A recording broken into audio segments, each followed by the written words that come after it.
இந்த உலகத்தில் இருக்கக்கூடிய ஒரு மனுஷனுடைய நிர்பந்தம் அவனுடைய அவனுடைய நஷ்டமான அல்லது அவன் அறியாத ஒரு நிர்பந்தம் என்னவென்று சொன்னால், மனுஷன் எல்லா மனுஷர்களுமே சிறையில் இருக்கிறார்கள் என்று தான் இந்த வேதம் கூறுகிறது. இயேசுவானவர் இந்த பூமிக்கு வரும்பொழுது சிறைப்பட்டவர்களுடைய சிறையை அவர் அதை திறந்து அவர்களை விடுவிக்கத்தான் அவர் வந்தார் என்று கூறுகிறது. எனவே மனுஷன் அறியாத ஒரு சிறை என்று சொல்வது அவனை அறியாதபடினாலே அவனுடைய வாழ்க்கையில் எல்லா பகுதிகளிலுமே ஒரு சிறைக்குள்ளான வாழ்க்கையைத்தான் வாழ்கிறான். சிறையில் இருப்பவன் மகிழ்ச்சியாக இருக்க மாட்டான். சிறையில் இருக்கக்கூடிய ஒரு கைதியாக இருக்கக்கூடிய ஒரு கட்டு காவலிலே இருக்கக்கூடிய ஒரு மனிதன் சமாதானமாய் அவனை இருப்பது இல்லை. அவனுக்கு ஒரு தண்டனை காத்திருக்கும் என்றெல்லாம் உள்ள ஒரு பகுதியை தான் மனுஷர் வாழ்கின்ற ஒரு நிர்பந்தமான ஒரு பகுதி. ஆகவே நாம் அறியாத ஒரு பகுதி என்னவென்று சொன்னால், நாம் எல்லோருமே சிறையில் இருக்கிறோம், கைதியாக இருக்கிறோம் என்பதுதான். எனவே பூமிக்கு வந்த இரட்சக பெருமான் அவர் பரத்திலிருந்து நம்முடைய பிதா தேவனோடு இருக்கக்கூடிய அவர் மானிட ரூபத்திலே இந்த இயேசுவானவராய் இந்த பூமிக்கு வந்த இயேசுபிரான் மனுஷனுடைய சிறையிருப்பை மாற்றும்படி அவர் வந்தார். அவருடைய சிறை கூண்டை உடைத்து விடுதலை செய்யும்படியாக அவர் வந்தார். எனவே சிறை கூண்டில் இருக்கிற ஒரு வாழ்க்கை என்பது மனுஷன் இந்த மண்ணிலேயே வாழ்கின்ற உழலுகின்ற ஒரு வாழ்க்கை தான். அவன் குடிசையில் வாழ்ந்தாலும் சிறைதான், அவன் கோபுரத்தில் வாழ்ந்தாலும் சிறைதான், அவன் சாதாரண ஒரு வேலை செய்தாலும் சிறையிருப்பில் தான் வாழ்கிறான். அவன் ஒரு மந்திரியாக இருந்தால் கூட அவனே அறியாமலே ஒரு சிறை இருப்பில் தான் வாழ்கிறான். ஆகவே அவனுடைய வாழ்க்கையில் நிம்மதி இருப்பதில்லை, ஒரு மகிழ்ச்சி இருப்பதில்லை. நீங்கள் சிறைச்சாலைக்கு நீங்கள் சென்று பார்த்தால் அங்கே இருக்கிற யாராக இருந்தால் என்ன, அங்கே இருக்கக்கூடியவர்கள் சிலர் என்னென்னமோ உள்ள அந்த அரசு ஊழியராக இருந்து கூட சிறைக்கு செல்கிறார்கள். யார் முகத்தில் அங்கே மகிழ்ச்சியாக இருக்கிறார்கள்? ஒருவராயிலும் மகிழ்ச்சியாக இருப்பதில்லை. எனவே இயேசுபிரான் இந்த பூமிக்கு வந்த பொழுது ஒன்றை நமக்கு உணர்த்தும்படி வந்தார். அது என்னவென்றால், மனுஷன் அவனுக்கு ரட்சிப்பு வேண்டும், அவனுடைய வாழ்க்கையில் விடுதலை வேண்டும். ரட்சிப்பு என்று சொல்வது ஒரு விடுதலை என்று அர்த்தம். ஆகவே அந்த விடுதலை தருவதற்காகவே இயேசுபிரான் வந்தார் என்று நாம் அதை 4ஆம் அதிகாரத்திலே அங்கே வாசிக்கிறோம். கர்த்தருடைய ஆவியானவரோடு அந்த அனுப்பப்பட்ட அந்த ஆண்டவர் இயேசு நம்முடைய சிறையிருப்பை மாற்றி நம்முடைய சிறை கூண்டை உடைத்து நம்மை விடுதலையாக்கத்தான் அவர் இயேசுபிரான் வந்தார். இந்த பூமியிலே மனுஷன் ஒருவேளை அவன் சொல்ல, நான் ஒன்றும் சிறைச்சாலையில் இல்லை என்று அவன் சொல்லலாம். ஆனால் உண்மை என்னவென்று சொன்னால், மனுஷன் வெளி தோற்றத்தின்படியான ஒரு சரீரத்தின்படியாக அவன் சிறையில் இல்லை என்று சொன்னாலும் அவனுடைய ஆன்மாவிலே, அவனுடைய உள்ளான அந்த ஆன்மாவிலே அவன் சிறையில் தான் இருக்கிறான். அந்த சிறைச்சாலையில் இருக்கிறான் என்பதற்குரிய அந்த அர்த்தம் என்ன, எப்படி நமக்கு தெரியும்? அவனிடத்தில் மகிழ்ச்சி இருப்பதில்லை. பணம் இருக்கிறது, கோடி கோடியை வைத்திருந்தாலும், அவன் கார் பங்களா என்று வைத்தாலும் உள்ளத்தில் மகிழ்ச்சி இருப்பதில்லை. எனவே எல்லா மனிதருமே அந்த சிறையிருப்பில் இருக்கிறார்கள் என்பதை அறிந்துதான் அவர்களை விடுதலை செய்து அவருடைய ஆன்மாவை அவர்களை தெய்வத்தோடு இணைத்து பரமராஜ்யத்திற்கு இறைவனோடு சேர்த்து கொள்ளும்படியாக, பிதாவாகி அந்த தேவனிடத்திலே சேர்த்து கொள்ளும்படியாக இயேசுபிரான் இந்த பூமிக்கு அவர் வந்தார். அவர் வந்து எதற்காக வந்தார்? நம்முடைய எல்லாருடைய சிறையிருப்பையும் மாற்றுவதற்காகவே அவர் வந்தார்.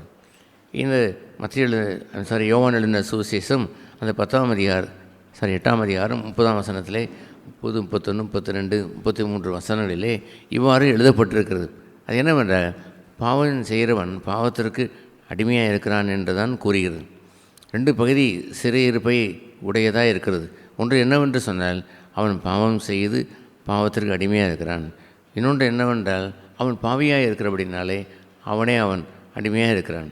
ஒரு பாவி என்று சொல்வது கன்விக்ஷனான ஒரு கொலை குற்றம் சாட்டப்பட்டு ஒரு மனிதனை கொலை குற்றவாளி என்று சொல்வதைப் போலவே அவனுடைய ஜீவியமே அவன் பாவியாகவே அவன் இருக்கிறான் என்பதுதான்.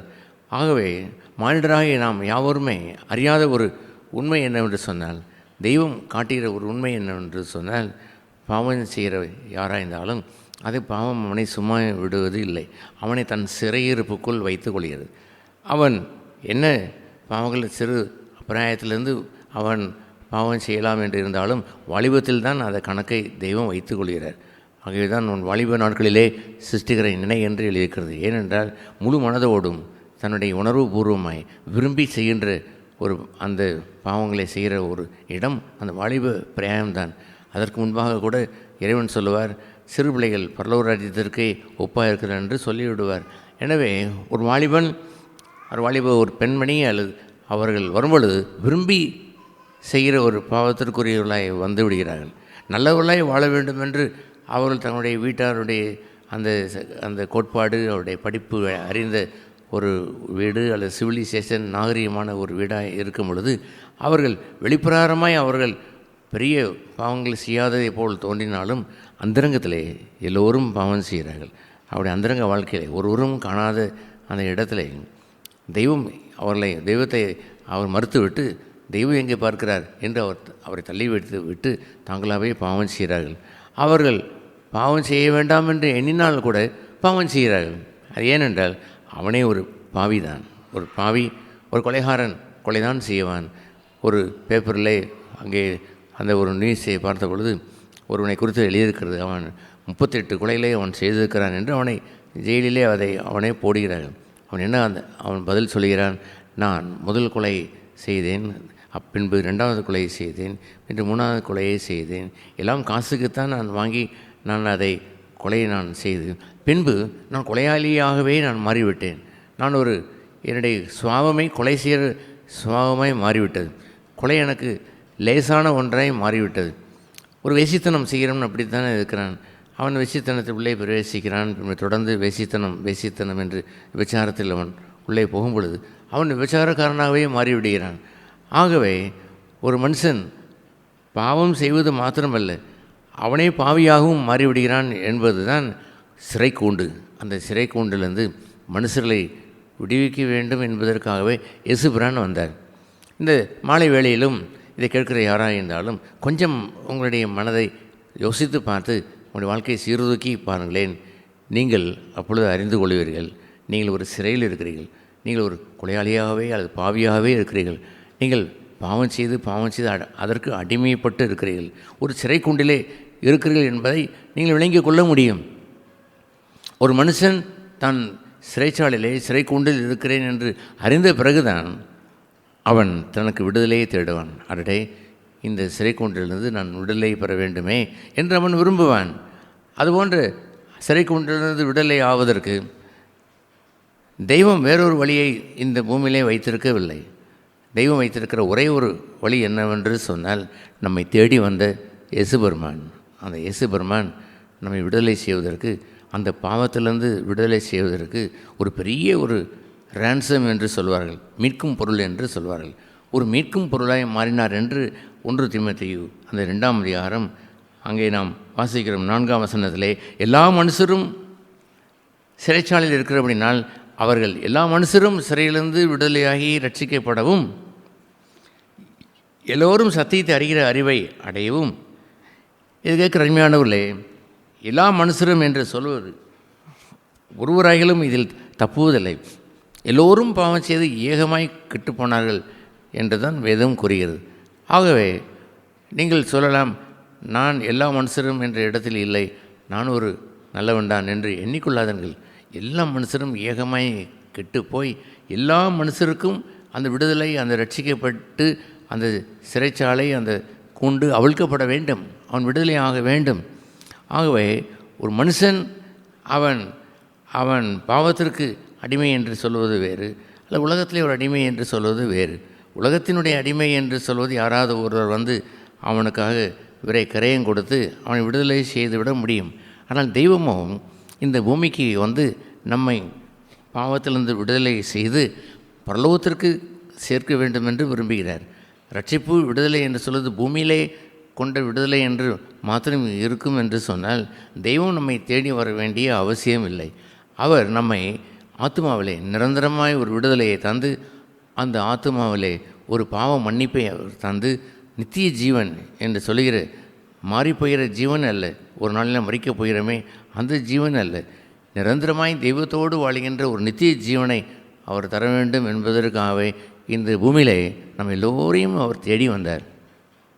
அவர் தேடி வந்து அவர்களை விடுவிப்பதற்கு, ரட்சிப்பதற்கு, எல்லா மனுஷரையும் ரட்சிக்க வேண்டும் என்பதுதான் தேவனுடைய சித்தம் என்று இங்கே எழுதியிருக்கிறது. அவர் சித்தமுள்ளவராக இருக்கிறார். எல்லோரும் விடுதலையாக வேண்டும் என்பது தெய்வத்தினுடைய விருப்பம், அவருடைய சித்தம். இதை கேட்குற அன்பானவர்களே, நீங்கள் எந்த நிலையில் இருந்தாலும், நீங்கள் எளியவரோ அல்லது வலியவரோ, படித்தவரோ படிக்காதவரோ, அதெல்லாம் காரியமில்லை. நீங்கள் ஆலயத்திற்கு கூட சென்று வந்து கொண்டு இருந்திருக்கலாம். ஆனால் எல்லோரும் அந்த சிறைச்சாலையில் இருக்கிறதை தெய்வம் பார்க்கிறபடினால் எல்லோரையும் ரட்சிக்க வேண்டும் என்பது அவருடைய விருப்பம். அவர் உங்களை விரும்புகிறார், உங்களை விடுதலையாக்க வேண்டும் என்று அவர் விரும்புகிறார். எனவே தான் வேதம் கூறுகிறது, பாவம் செய்கிற மனுஷன் பாவத்திற்கு அடிமையாக இருக்கிறான். உங்கள் வாழ்க்கையை பாருங்களேன், நீங்கள் செய்த பாவம் உங்களை சும்மா விடுவது இல்லை. ஏதோ ஒன்று தீமையை நீங்கள் செய்துவிட்டு சும்மா தூங்கப் போவது இல்லை. சமாதானம் பறிபோய்விடும், அங்கே நிம்மதி போய்விடும். அவனுடைய இரவு நல்ல இரவாய், அவன் நிம்மதியான ஒரு இரவாய் அவனுக்கு இருப்பதில்லை. பாவம் செய்தெல்லாம் மனதிற்குள் வந்து அவனை தொந்தரவு செய்யும். இதுபோன்று பாவம் அவனை தொடர்ந்து பிடிக்கும் என்று தான் வேத புத்தகம் கூறுகிறது. அவனை ஒரு சிங்கம் பிடிப்பதை போல் அல்லது ஒரு மிருகம் பிடிப்பதை போல் துரத்தி துரத்தி துரத்தி அவன் வாழ்க்கையை சீரழிய வைத்து விடுகிறதே. இதை நீங்கள் அறிந்திருக்கிறீர்களா? நீங்கள் அதுபோன்ற ஒரு சிறைச்சாலையில் இருக்கிறீர்கள் என்பது உங்களுக்கு புரிகிறதா? எல்லோரும் இந்த சிறைச்சாலைக்குள் இருக்கிறபடினால்தான் இயேசு பெருமான் அவர் மத்தேயு 4ஆம் அதிகாரத்திலும் லூக்கா 4ஆம் அதிகாரத்திலும் அவர் கூறும் பொழுது, கர்த்தருடைய ஆவியானவரோடு அவர் இறங்கி வந்த அந்த தெய்வம் எல்லோருடைய சிறையிருப்பையும் மீட்பதற்காகவே அவர் வந்தார். சிறைச்சாலையை உடைத்து அவனை மீட்க வேண்டும், மீட்டுக்கொள்ள வேண்டும் என்பதற்காகவே வந்தார். அவ்வாறு மீட்பதற்குரிய ஒரு பகுதி நீங்கள் உணராமல் இருந்தாலுமே கூட இங்கே ஒரு வசனம் எழுதப்பட்டிருக்கிறது. அது என்னவென்று தெரியுமா? இந்த 1 தீமோத்தேயு 2ஆம் அதிகாரத்தில் எல்லோரையும் மீட்பதற்குரிய மீட்கும் பொருளாக அவர் தம்மை ஒப்பு கொடுத்தார் என்று எழுதியிருக்கிறது. மீட்கும் பொருள் என்று சொன்னால் ரேன்சம் என்று பெயர். அந்த ரேன்சம் என்று சொல்வது ஒரு பிளைனை ஒரு விமானத்தை கடத்தி சென்றவுடன் அந்த விமானத்தில் அத்தனை மக்களையும் நீங்கள் விடுவிக்க வேண்டும் என்றால் இத்தனை கோடி ரூபாய் தர வேண்டும் என்று அந்த ஏதோ ஒரு பிரேசில் நாடு அல்லது ஓமன் நாடு, ஏதோ ஒரு நாடு ஒன்று ஆப்பிரிக்கா நாட்டில் அவர் சொல்கிறார்களே, அதுபோல் பிடித்து வைத்து கொண்டு நீங்கள் இதற்குரிய மீட்கும் பொருளை தரவில்லை என்றால் உங்களை அத்தனை பேரையும் கொன்று விடுவோம் என்று அவன் கூறுகிறான். அந்த காசா, அந்த யுத்தம் நடக்கின்ற இஸ்ரேல் தேசத்திலே அவர்கள் அந்த காசா அங்கே தீவிரவாதிகள் ஒரு 224 பேரை பிடித்து வைத்து கொண்டார். அந்த 224 பேரை விடுவிப்பதற்காக ஒரு பெரிய யுத்தம் இப்பொழுதும் நடந்து கொண்டு இருக்கிறது. ஒரு மாதத்திற்கும் 100 நாட்களையும் தாண்டி நடந்து கொண்டு இருக்கிறது. அதுபோன்ற ஒரு பகுதி தான் மீட்கும் பொருள் என்று பெயர். தெய்வம் மீட்கும் பொருள் என்று சொல்வதை எப்படி அவர் செய்கிறார்? நாம் நினைக்கின்றதை போல பணத்தை கொட்டி வந்து இந்த மனுஷனை நான் விடுதலை செய்கிறேன் என்று அல்ல. 10 கோடி ரூபாயை கொண்டு வந்து என்னை மீட்பதற்கு தெய்வம் இவன் சிறைச்சாலையில் இருக்கிறான், விடுவிக்க வேண்டும் என்று கொட்டி வைத்தாலும் அவரால் மீட்க முடியாது. ஏன்? இந்த உலகத்தில் உள்ள பொன்னையும் வெள்ளியும் அத்தனையும் லாரியாக கொண்டு வந்து இவன் நான் மீட்டுக்கொள்கிறேன் என்று மீட்கும் பொருளாய் பணத்தை அவர் கோடி கோடியே, தங்கத்தை கோடி கோடியே வந்து கொட்டினாலும் மீட்கும் பொருள் முடியாது. எனவே தான் இந்த வேத புத்தகம் கூறுகின்றபடி நம்மை மீட்கும் பொருளாக பொன்னும் வெள்ளியும் அல்ல, விலையேற பெற்ற, அதை காட்டிலும் விலையேற பெற்ற தன் உயிரையே தெய்வம் நமக்காக கொடுத்தார் என்பதுதான். ஒரு மனுஷன் ஒருவனை மீட்டுக் கொள்வதற்கு அவன் உயிரை கொடுப்பதற்கு உரிமை இல்லை. கொடுத்தாலும் அது ஒன்றும் பிரயோஜனம் இல்லை. ஏனென்றால் அவனே பாவம் செய்து பாவத்திற்கு அடிமையாக இருக்கிறான், அவன் பாவியாகவும் இருக்கிறான், அவனே சிறைச்சாலையில் தான் இருக்கிறான். அந்த சிறைக்கூண்டில் இருக்கக்கூடிய ஒரு மனிதன் இன்னொரு சிறைக்கூண்டில் இருக்கக்கூடிய மனிதனுக்காக உயிரை அவன் கொடுக்க இயலாது. தெய்வமோ, பாவம் அறியாத இயேசு கிறிஸ்துவோ இந்த பூமிக்கு அவர் வந்த பொழுது தன்னுடைய விலையேற பெற்ற தன் உயிரை பணயமாய் கொடுத்தார். அங்குதான் நமக்கு விளங்குகிறது, அடடே என்னுடைய சிறையிருப்பு என்பது எவ்வளோ கொடுமை. இந்த சிறையிருப்பை மாற்றுவதற்காக தெய்வம் தன் உயிரையே கொடுத்து விட்டாரே. பொன்னும் வெள்ளியும் அல்ல, விலையேற பெற்ற இந்த தன்னுடைய இரத்தத்தை சிந்தின உடனே சிறை கதவு திறந்து விட்டது. அவனுடைய பாவங்களை தெய்வம் மன்னித்து விடுகிறார். அவனை தன்னுடைய சொந்த ராஜ்யத்தினுடைய பிள்ளையாய் அவர் ஏற்றுக்கொள்கிறார். இதுபோன்று ஒரு அற்புதமான ஒரு மீட்கும் பொருளாய் வந்தார் என்று எழுதியிருக்கிறதே, ரேன்சம் என்று எழுதுகிற எனக்காக மீட்கும் பொருளாய் மாறியவர்.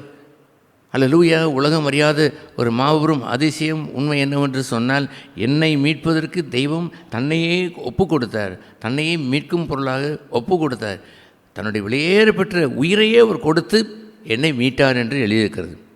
ஆகையால் தான் இயேசுநாதர் சிலுவிலே அவர் அறையப்பட்டு தன்னுடைய இரத்தத்தை அவர் சிந்தியதனுடைய பொருள் என்னவென்று சொன்னால், உங்களை ரட்சிப்பதற்காக, உங்களை விடுவிப்பதற்காக, உங்களுடைய சிறையிருப்பை மாற்றுவதற்காக. நீங்கள் பாவம் செய்து சிறையிருப்பில் மாட்டிக்கொண்டீர்களே, அதை எடுத்துவிட்டு ஒரு சமாதானத்தை தருவதற்காக. பாவம் செய்கிறவன் பாவத்திற்கு அடிமையாக இருக்கிறான் என்று சொல்கிற பாவம் உங்களை தொடர்ந்து பிடித்து கொண்டே இருக்கிறதே, அதிலிருந்து விடுதலை தருவதற்காக தெய்வம் அவர் செய்த செயலை பார்த்தவுடன் நாம் உள்ளத்தில் பரவசம் அடைகிறோம். அடடே, என்னை ஒரு பாவியாக, என்னை சாதாரண மனிதனாக, என்னை இவ்வளவு பாவம் செய்த என்னை, இந்த பாவியை மீட்பதற்காக தன் உயிரையே பணயம் கொடுத்து, அந்த உயிர், அவருடைய உயிருக்கு அவர் விலை என்ன என்று எழுதியிருக்கிறது. பொண்ணுனாலும் அல்ல, வெள்ளியினாலும் அல்ல. உலகத்தில் அத்தனை பொன்னையும் வெள்ளியும் கொடுத்து அதை மீட்க முடியாது. ஆனால் உயிரை கொடுத்ததினாலே தெய்வம் உயிரை கொடுத்தார் என்று சொல்கிற ஒரு அற்புதம் இருக்கிறதே பாருங்கள். மனுஷன் வேண்டுமானால் அந்த தெய்வத்திற்கு பலி செலுத்திடும் என்று உயிரை அவன் ஒரு ஆடையோ ஒரு கோழியோ கொடுப்பான். ஏன் நரபலி என்று ஏதாவது அவன் செலுத்துவான். அது அல்ல, தெய்வம் நம்மை அன்பு கூர்ந்து விடுவிப்பதற்காக தன் உயிரை அவர் கொடுத்தார். தன்னுடைய சொந்த ஜீவனையை அவர் கொடுத்தார் என்பது வைத்துத்தான், அடடே, இவ்வளோ பெரிய தொகையை அவர் எனக்கு கொடுத்தார், பொன்னை விட வெள்ளியை விட இவ்வளவு பெரிய தன்னுடைய சொந்த இரத்தத்தையே சிந்தி அல்லவா என்னை மீட்டிருக்கிறார், மீட்கும் பொருளாய் அவர் மாறினார் என்று அறியும் பொழுதுதான் நாம் தெய்வத்தினுடைய அன்பை விளங்கிக் கொள்கிறோம்.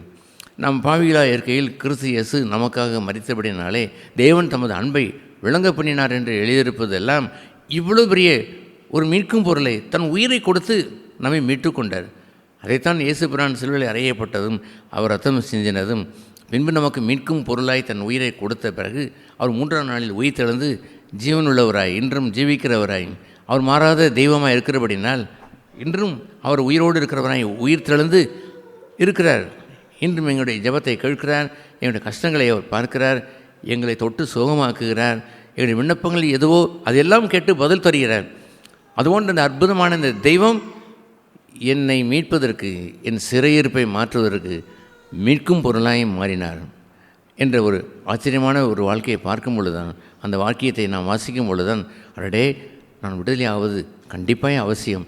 ஏனென்றால் தெய்வம் எனக்காக உயிரை கொடுத்தார் என்பதை அறிந்து அந்த மீட்கும் பொருளுக்கு நாம் பதில் சொல்கிற விதமாக, இறைவா, நான் விடுதலையாகி நான் என்றென்றும் நித்திய ஜீவன், மாறாத ஜீவனை உடையவனாய், பரமராஜ்யத்திற்குரியவனாய், தெய்வத்திற்காகவே வாழ்கின்ற ஒரு புது வாழ்க்கையை நான் வாழ்வேன் என்று அவன் வெளியே வருகிறான். அவன் தன்னை மீட்டு கொண்ட அந்த தெய்வத்திற்கு சரணாகதி அடைந்து, இறைவனே, இனி நான் பாவம் செய்ய போவது இல்லை. ஏனென்றால் நீர் என்னை விடுதலை செய்து விட்டீர். பாவம் செய்கிறவன் பாவத்திற்கு அடிமையாய் மீண்டும் போய்விடுவான். நான் இனிமேல் பாவம் செய்து அடிமைத்தனத்திற்குள் மீண்டும் அந்த சிறைச்சாலைக்குள் போவதில்லை. நான் தெய்வத்தினுடைய பிள்ளையாய் ஒரு புது வாழ்க்கையை வாழ்வேன் என்று அவன் வாழ்வான். இதுபோன்ற அற்புதமான வாழ்க்கையைத்தான் நாங்கள் வாழ்கிறோம். நீங்கள் எல்லோரும் இந்த மீட்கும் பொருளாய் வந்து உங்களை விடுவிக்கக்கூடிய ரேன்சம் தன்னை கொடுத்து, தன் ரத்தத்தை கொடுத்து, தன் உயிரை கொடுத்து உங்களை மீட்க வந்தாரே அந்த இரட்சக பெருமான், எல்லோரும் ரட்சிக்கப்படுவதற்கு, விடுவிக்கப்படுவதற்கு தெய்வம் விரும்புகிறாரே. அந்த விருப்பம் கொண்ட தெய்வத்திற்கு முன்பாக நீங்கள் இந்த மாலை வேளையிலே வந்து நின்று, இறைவா, நான் உணர்ந்து கொண்டேன், என்னுடைய ஆத்ம ரட்சிப்பு என்று சொல்வது விலையேற பெற்றது. என்னுடைய பாவத்திலிருந்து விடுவிப்பது என்பது விலையேற பெற்றது. அது என்னுடைய பாவியாக என்னுடைய அந்த சிறை கூண்டிலிருந்து என்னை விடுவிப்பது என்று சொல்வது விலையேற பெற்றது. ஏனென்றால் உயிரையே படயமாய் கொடுத்து என்னை மீட்டு கொண்டீர் என்று அவன் அறிந்து ஒரு தூய்மையான வாழ்க்கையை அவன் வாழத் தொடங்குவான். இனியும் அவன் பாவம் செய்து பாவத்திற்கு அடிமையாய் அவன் திரும்பி அவன் போய்விட மாட்டான். இந்த அற்புதமான ஒரு வாழ்க்கையை நீ எல்லோரும் பெற வேண்டும் என்பதுதான் தேவன் சித்தம் கொண்டிருக்கிறார், தேவன் விருப்பம் கொண்டிருக்கிறார். இந்த மாலை வேளையிலும் நீங்கள் இருக்கிற இடத்திலிருந்து, இறைவா, என்னை மீட்கும் பொருளாய் வந்த இயேசு பெருமானே, இரட்சகரே, நான் உம்முடைய அன்பை எண்ணி, இறைவனுடைய அன்பை எண்ணி ஆச்சரியப்படுகிறேன். என்னை போய் ரட்சிப்பதற்கு உயிரையும் தந்து விட்டீரே, பொன்னையும் வெள்ளியும் அல்ல, நீ அதையெல்லாம் ஒரு 100 கோடி கொடுத்தாலும் கூட அது முடியாது என்று சொல்லிவிடுவார்களே, அதுபோல் நீ உயிரை கொடுத்து அல்லவோ என்னை மீட்டுக்கொண்டீர். அந்த அன்பிற்கு நான் அடிமையாக வருகிறேன், என்னை விடுவித்து விட்டீர், இனி நான் புது வாழ்க்கையை வாழ்வேன் என்று நீங்கள் வாழும் பொழுதுதான் அந்த வேத வசனத்தில் தேவபெருமான் இயேசுபெருமான் சொன்னபடி எல்லோருடைய சிறையிருப்புகளையும் மீட்டு விடுதலையாக்க வந்த இயேசுபிரான் என்பதை உணர்ந்து ஒரு விடுதலையான வாழ்க்கையை வாழ முடியும். விடுதலை பெற்றவன் இனி பாவத்திற்கு அடிமை இல்லை. விடுதலை பெற்றவன் பாவ சிந்தனையினால் அவன் சமாதானத்தை இழக்க வேண்டிய அவசியம் இல்லை, மகிழ்ச்சியை இழக்க வேண்டியது அவசியம் இல்லை. எல்லாவற்றையும் தெய்வம் மன்னித்து விட்டு விட்டபடினாலே என்னை ரட்சித்து என்னை மீட்கும் பொருளாய் வெளியேற பெற்ற அந்த இரத்தத்தினாலே மீட்கப்பட்டபடினாலே அவன் மிகுந்த மகிழ்ச்சியாய் அவன் என்னாலும் தெய்வத்திற்கு அடிபணிந்து அவன் வாழ்வான். அற்புதமான இந்த வாழ்க்கை எல்லோரும் ரட்சிக்கப்படுவதற்கு தெய்வம் சித்தம் கொண்டிருக்கிறார் என்ற அந்த ஒரு விருப்பத்தை நிறைவேற்றுவதற்கு நீங்கள் இருக்கும் இடத்திலிருந்து, இறைவா என்னை உம்முடைய கரத்திலே ஒப்பு கொடுக்கிறேன், என்னை விடுவியும் என்று கேட்டால், எங்களை விடுவித்த ஆண்டவர், எங்களுடைய பாவ சிறைகளை மாற்றியவர், எங்களுடைய அடைபட்டு கிடந்த அந்த சிறையை திறந்துவிட்டு எங்களை விடுதலை செய்த அவர், அந்தவருக்கு நன்றியுள்ளவர்களாய் இருந்து என்னாலும் ஒரு பக்தியுள்ள வாழ்க்கையை வாழ்ந்து மீண்டும் சிறைச்சாலைக்கு போகாத ஒரு வாழ்க்கையை நீங்கள் பெற்றுக்கொள்வீர்கள். இந்த அற்புத வாழ்க்கையை எல்லோரும் பெற்றுக்கொள்ள இறைவன் இயேசு விரும்புகிறார். உங்களை ஆசீர்வதிக்க அவர் காத்திருக்கிறார். இந்த மாலை வேளையிலேயே உங்களுடைய இருதயத்தை இறைவனிடத்தில் ஒப்பு கொடுத்து அவரை நோக்கி கூப்பிடுங்கள். என்னை ரட்சிக்க சித்தம் விருப்பம் கொண்டவரே, இவ்வளோ கேடான மனுஷனாய் என்னை கூட நீ ரட்சிக்க வேண்டும் என்று விரும்புகிறீர்கள் அல்லவோ, நான் சிறையிலே இருக்கிறேன், என்னை விடுவியும் என்று கூப்பிடும் பொழுது இறைவன் உங்களுடைய கூக்குரலை கேட்டு நிச்சயமாய் உங்களை விடுவிப்பார். ஏனென்றால் எல்லோருடைய சிறையிருப்பையும் மாற்றி விடுதலை தருவதற்கென்றே இயேசுபிரான் இந்த பூமிக்கு வந்தார். அவரை குறித்து என்ன இருக்கிறது? தெய்வத்தினுடைய குமாரனாக இருந்த அவர் இந்த பூமிக்கு வந்ததுடைய நோக்கம், தெய்வம் நம்மை விடுதலையாக்கினால், குமாரன் விடுதலையாக்கினால் மெய்யாகவே நீங்கள் விடுதலையாவீர்கள் என்று சொல்வது ஆச்சரியமான விடுதலையான வாழ்க்கையை வாழ்வீர்கள். இந்த பூமியிலே ஒரு சாதாரணமான உணவை சாப்பிட்டு சாதாரணமான ஒரு குடிசையில் இருந்தாலும் கூட நீங்கள் பெற்றிருக்கிற விடுதலைக்குரிய மதிப்பு எவ்வளவு தெரியுமா? பல கோடி லட்சம் பெறும் என்று பெயர். கோடியாய் கொட்டினாலும் அந்த வாழ்க்கையை உலகத்தில் உள்ள பணக்காரனுக்கு கிடைப்பது இல்லை. நிம்மதியற்றவன் வாழ்கிறான், சிறையிலே இருக்கிறான். நீங்களோ விடுதலை பெற்ற வாழ்க்கையை உங்களுக்கு கண்டிப்பாக தருவார்.